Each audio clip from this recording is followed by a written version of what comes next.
Bueno, un cordial saludo para todos y para todas. Queremos aprovechar este video para compartir con ustedes un tema que nos consultan reiteradamente, que inclusive ya hemos hecho otros videos, pero pues nos lo siguen consultando.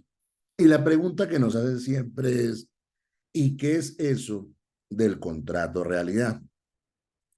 Sobre todo porque tanto en el sector público como en el sector privado existen muchas personas vinculadas por medio de contratos de prestación de servicios. Y las personas a veces no saben si esos contratos son legales, si esos contratos son ilegales, si en verdad lo que son es trabajadores disfrazados bajo un contrato de prestación de servicios, etcétera, etcétera. Es decir, queremos hacer este video para explicar muy bien, tanto para los trabajadores como para las empresas, cuando nos encontramos frente a un verdadero contrato de prestación de servicios y cuando no. Es decir, cuando un contrato de prestación de servicios suscrito entre una entidad pública o privada o un contratista puede convertirse en un contrato de trabajo. Para efectos de analizar este punto, es importante analizar en primer lugar el artículo 53 de nuestra Constitución Política. Y este artículo 53 consagra el principio que se denomina la primacía de la realidad sobre las formalidades establecidas por los sujetos de las relaciones laborales. ¿Y por qué es importante tener en cuenta que es un principio constitucional? Porque no olvidemos que la Constitución Política aplica tanto para entidades públicas como para entidades privadas. ¿Eso qué quiere decir? Que este principio de la primacía de la realidad o este contrato realidad es un principio que aplica en el sector privado y en el sector público.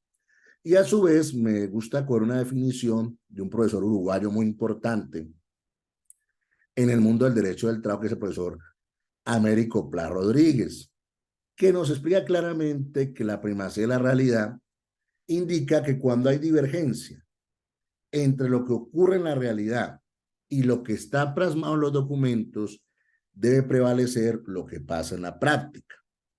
Palabra más, palabra menos.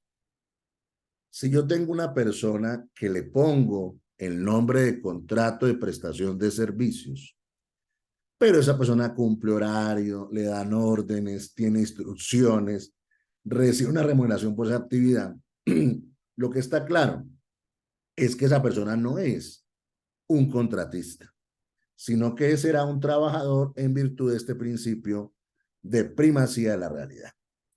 ¿Cómo opera este principio en el sector privado? En el sector privado hay varias normas que plantean esto. La primera, el artículo 23, numeral segundo, del Código Sustantivo del Trabajo. ¿Qué quiere decir eso? Que una vez se reúnan los elementos del contrato de trabajo, este contrato de trabajo no deja de serlo por el nombre que se le dé al contrato. Entonces, por ejemplo, si la persona presta un servicio, si la persona recibe una remuneración y si hay subordinación jurídica entre ese contratante y ese contratista, lo que está claro es que aquí no hay un contrato de prestación de servicios, sino que lo que hay es un verdadero contrato de trabajo. Y algo muy importante, sobre todo en el sector privado, es el artículo 24 del Código Sustantivo del Trabajo, que trae una presunción y dice que se presume que toda relación de trabajo personal está regida por un contrato de trabajo. ¿Esto qué quiere decir?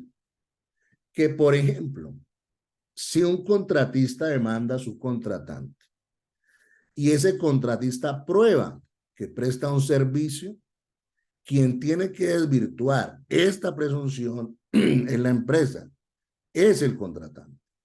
¿Esto qué quiere decir? Palabra más, palabra menos, que el contratista presenta la demanda.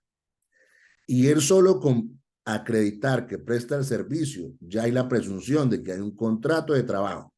Y tendrá que acreditar el contratante que no hubo subordinación jurídica para que esa entidad sea absuelta.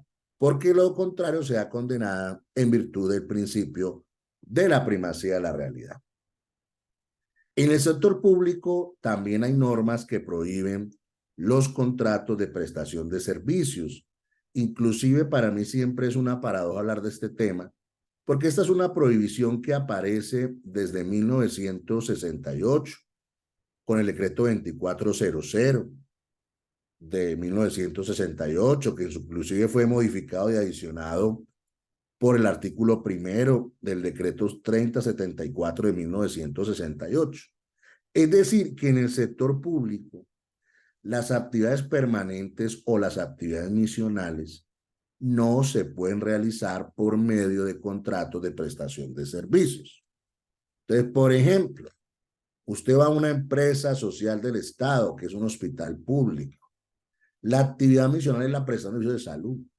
Entonces, ¿cómo se va a encontrar unos médicos, enfermeras, instrumentadoras, auxiliares de enfermería, vinculadas por prestación de servicios? Esto está prohibido desde 1968. Es decir, las actividades misionales, por ejemplo, para nuestro caso, los hospitales públicos, tienen que ser mediante vinculación laboral y no por medio de un contrato de prestación de servicios. Y solo hablo de eso porque cuando uno va al Estado y mira al Estado como tal, la mayoría de personas están vinculadas por contratos de servicios para desarrollar actividades misionales. Pero ojo con esto, en el sector público también hay entidades que deberían tener trabajadores oficiales y no los contratan. Todo lo contrario, les hacen contratos de prestación de servicios. Por ejemplo, hablemos de un establecimiento público, como el Servicio Nacional de Aprendizaje SENA.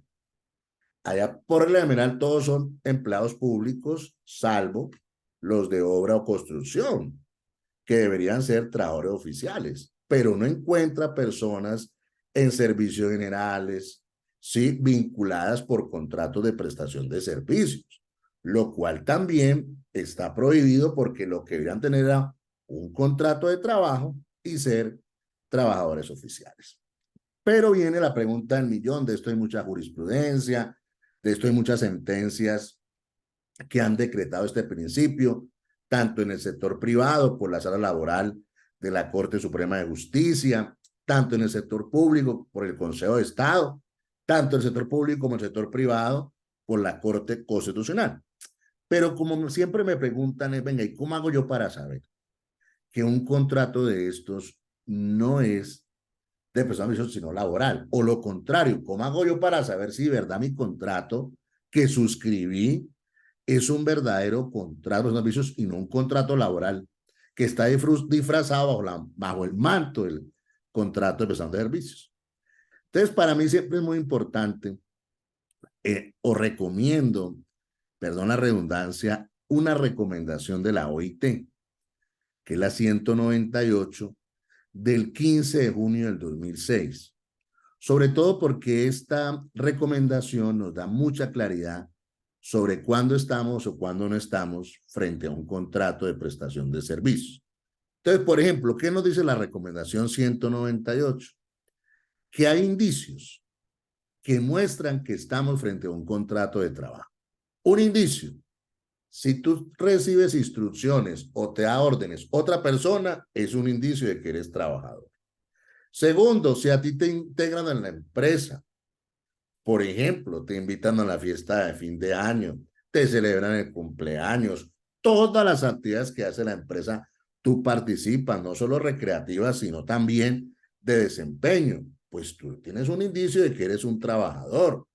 Cuando, por ejemplo, tu labor beneficia a otro, cuando tú tienes un horario, cuando tú tienes un sitio de trabajo, cuando tú tienes una oficina, eso le apunta más es a un contrato de trabajo que a uno de prestación de servicios. También cuando hay continuidad, cuando hay duración, como cuando la gente dice, no, doctor, yo aquí apenas llevo 10 años de contratista. Bueno, pues te parece más a un trabajador que a un contratista. Cuando las herramientas, los equipos, los materiales los da el contratante y no el contratista. Esto es más un indicio de que tienes un contrato de trabajo. O, por ejemplo, Cuando tú tienes un único ingreso, un único trabajo, le apuntas más a trabajador que a contratista. Cuando a veces el contratista te paga subsidios, te da para el transporte, te paga viáticos, te da descansos, te da vacaciones, te paga viajes. O, por ejemplo, si ese contratista no asume ningún riesgo financiero, es más trabajador que contratista. Entonces, miren que esta recomendación sí nos da unas luces de cuándo estamos frente a un verdadero contrato de prestación de servicios y cuándo no. Vamos a colocar casos, pues hombre, no es lo mismo, yo soy abogado, tengo mi oficina y me contratan las personas. Pues hombre, es evidente que yo tengo un verdadero contrato de prestación de servicios. Pero si por el contrario, ya la entidad me da oficina, me da computador, me da celular, me dice que tengo que ir de lunes a viernes, pues yo me comporto más como un trabajador que como un contratista. Así me pongan el nombre de contratista de prestación de servicios. O, por ejemplo, una IPS privada, una S, ¿sí? Donde también ese médico, esa enfermera, ese auxiliar, tiene horario, le dan órdenes, le fijan listas de turnos, pasa cierto tiempo. Pues eso es más un trabajador que un contratista, si le pongas el nombre de contratista. Pero al final de esta charla o esta video, quiero de todas maneras compartir con ustedes algunos temas que sí creo que son importantes para que ustedes tengan en cuenta qué pruebas pueden servir para unos y para otros para acreditar que había relación laboral o no. Por ejemplo, los contratos de servicios son una prueba. Los, por ejemplo, en el sector salud, la lista de turnos, los correos electrónicos que te mandan, las cuentas de cobro que tú presentaste, los aportes a la seguridad social, por ejemplo, también en salud, los pacientes que tú atendiste, si rendías informes, si te convocaban a reuniones, las actividades bancarias. Estos son documentos y pruebas que pueden acreditar que la persona era más un trabajador que un contratista, o inclusive también testimonios de personas que hayan trabajado con ese contratista. Pero aquí sí quiero reiterar algo importante, porque es que a veces uno observa, por eso cuidando los testimonios, son de personas que ven al contratista o al compañero de trabajo 10 minutos al día. ¿Cómo van a acreditar que la persona iba todo el día? O sea, tienen que ser documentos y pruebas contundentes para que así la persona pueda acreditar este contrato de realidad. Entonces, miren, para efectos de concluir con este video, quiero dar algunas conclusiones importantes. La primera, por regla general en Colombia, las personas deben tener una vinculación laboral. Hay excepciones donde hay figuras de tercerización que si se hacen adecuadamente y a la gente se le respetan los derechos mínimos de todos los trabajadores, son figuras totalmente legales. Segundo, lo que está claro en Colombia es que el contrato de prestación de servicios de personas naturales entre contratante y contratista, pues tienen que ser, de verdad, contratos de prestación de servicios y no pueden ser contratos disfrazados por una relación laboral. Y tercero, estas normas no son nuevas. Por eso a veces cuando la gente manifiesta que la reforma laboral, que la jurisprudencia, pues yo creo que es un poquito desatinado eso, porque es que lo que deben mirar las empresas públicas y privadas es que si de verdad requieren un trabajador o no, porque si requieren un trabajador, pues sale una vinculación laboral, y si lo que requiere es un contratista de verdad, pues sale un contrato de prestación de servicios. De esta manera terminamos nuestro video agradeciéndole que se suscriban y que sigan suscribiendo a nuestro canal y que nos sigan dando temas para nosotros poder hablar de todos estos asuntos del tema laboral, de la seguridad social, que nos encanta. Un fuerte abrazo para todos y para todas.